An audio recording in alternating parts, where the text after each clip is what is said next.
E, professor, vamos à primeira pergunta. Vamos lá. Ele está aqui como anônimo, professor. Certo. E diz o seguinte: Satanás pode saber o ponto fraco de cada um e se aproveitar deles para seduzir as pessoas ou até destruir um casamento lindo e feliz? Como devemos resistir às tentações e o que a Bíblia diz sobre isso? Olha só. Olha, professor, são várias perguntas. Eu percebi. Vamos, acho que o senhor vai ter um pouquinho de trabalho. Eu vou pedir um pouco de tempo para você, viu, Ed? Agora, só que eu estava observando uma coisa. Certo. Desde o início do Na Mira da Verdade, eu tenho percebido que parece que o professor, quando toma um banho, ele se ensaboa demais. Opa, por que será? Porque o senhor é muito escorregadio. Nossa. O pessoal manda a pergunta capciosa e o senhor está lá pronto. Professor, o senhor está fora de série. Amém. Está muito escorregadio e ainda não vi uma pergunta capciosa que conseguisse capturar o senhor e pegá-lo desprevenido. Eu quero lhe entender, você está me elogiando ou o que, meu amigo? Eu estou elogiando, professor. Maravilha, Deus abençoe mesmo. Certo, então vamos lá. Ok. Quer que eu repita a pergunta? Por favor, Vamos lá. Satanás pode saber o ponto fraco de cada um e se aproveitar deles para seduzir as pessoas ou até destruir um casamento lindo e feliz? Como devemos resistir às tentações? O que a Bíblia diz sobre isso? Maravilha. Bom, enquanto você estava lendo, eu estava procurando um texto para a gente dar o pontapé inicial.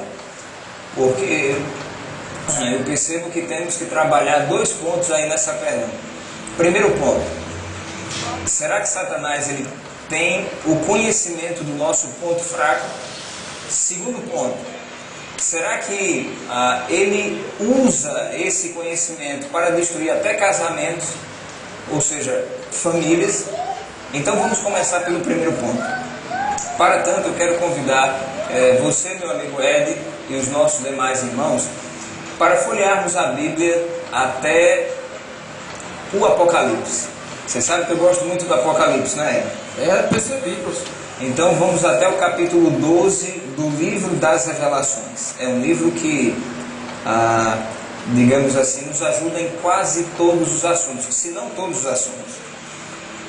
Capítulo 12 do último livro da Bíblia, o versículo de número 9. Olha só o que a Bíblia ela nos fornece. Podemos ler? Vamos lá, professor. Então vamos lá. Aqui nessa versão, a versão Almeida atualizada, que é essa que nós temos à disposição dos amigos, aí na estante da igreja, aqui nessa versão a Bíblia diz assim: e foi expulso o grande dragão, a antiga serpente, que se chama Diabo e Satanás. Agora olha o detalhe que João capturou a respeito das habilidades de Satanás. João ele chega a afirmar: o sedutor do que é? Do que é que diz aí na sua Bíblia? De todo mundo, professor. O interessante é que João ele não diz assim: o sedutor dos ímpios, o sedutor dos pecadores. João ele não diz isso. João ele afirma que Satanás tem a capacidade de seduzir o quê?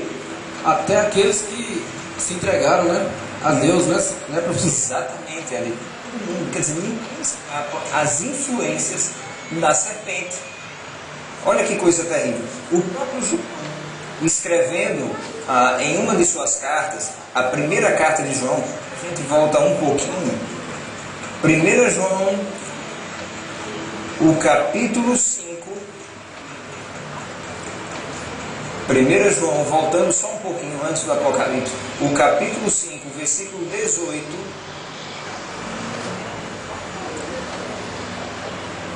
Ele diz assim, na verdade o 19, o verso 19 diz: sabemos que somos de Deus e que o mundo inteiro jaz no maligno. Olha que que afirmações poderosas e ao mesmo tempo, digamos assim, amedrontadoras a respeito do poder e da capacidade de Satanás. É terrível.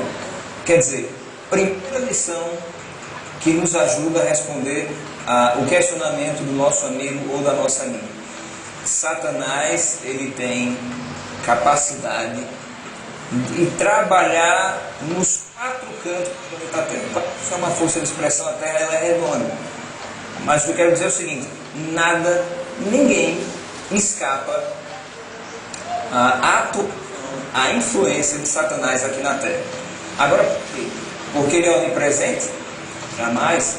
A onipresença é um atributo da Trindade, do Senhor Pai, do Senhor Jesus e do Senhor Espírito Santo. O detalhe é que sozinho do céu. Os irmãos e os amigos sabem, segundo o próprio capítulo 2 do Apocalipse, Satanás, com a sua cauda, ou seja, com a sua mentira, ele enganou outros seres perfeitos e poderosos. Anjos que tinham dons e habilidades como nós seres humanos. Hoje ela vive toda a redondeza do planeta procurando nos influenciar. Nos influenciar para quê? Aí eu quero que a gente vai agora do profeta João e vamos para o profeta Paulo. Nós iremos para Efésios. Efésios tem um texto que eu acho bastante esclarecedor.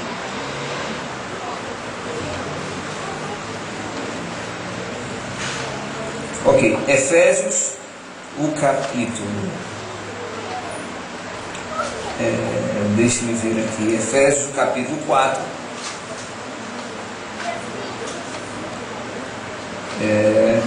O versículo 17 e o versículo 18. Acompanhe comigo, para vocês o resultado da atuação dos anjos maus na mente do ser humano. Aqui diz o seguinte: Paulo, agora, outro, veja, é mais João, agora é o Paulo, mas sempre é o que João falou. Efésios capítulo 4, verso 17. Portanto, digo, e no Senhor testifico, que não mais andeis como também andam os gentios, na vaidade dos seus próprios pensamentos. Mas Paulo, por favor, nos explique melhor esse texto, poderíamos perguntar. E ele explica. No verso 18 a Bíblia diz: obscurecidos de entendimento, alheios à vida de Deus, por causa da ignorância em que vivem, pela dureza do seu coração. Então, para que Satanás ele atua no ser humano, na mente do ser humano, no corpo do ser humano, na vida espiritual do ser humano, para endurecer o seu coração. Agora eu pergunto e peço para vocês analisarem essa pergunta. O que um ser humano com um coração duro ele é capaz de fazer? Um marido com um coração duro, será que ele é capaz de maltratar o seu filho, os seus filhos, de maltratar a sua esposa? Uma esposa com um coração duro, será que ela é capaz de não cuidar da sua casa, de não ordenar a sua casa? Não somente a Bíblia, mas o mundo inteiro respondem que sim. Quando a gente ouve falar que um cônjuge tem um outro cônjuge, ou que uma mãe negligenciou a sua educação dos filhos, ou que um pai maltratou toda a sua família com o seu mau exemplo, isso é resultado do sedutor de todo mundo, daquele que mantém o mundo inteiro sob o seu controle. Agora, professor, pois não, meu irmão? só um minutinho, é que está com um problema técnico no seu microfone. Certo. Então vamos dar uma pausa aqui, né? Pois bem.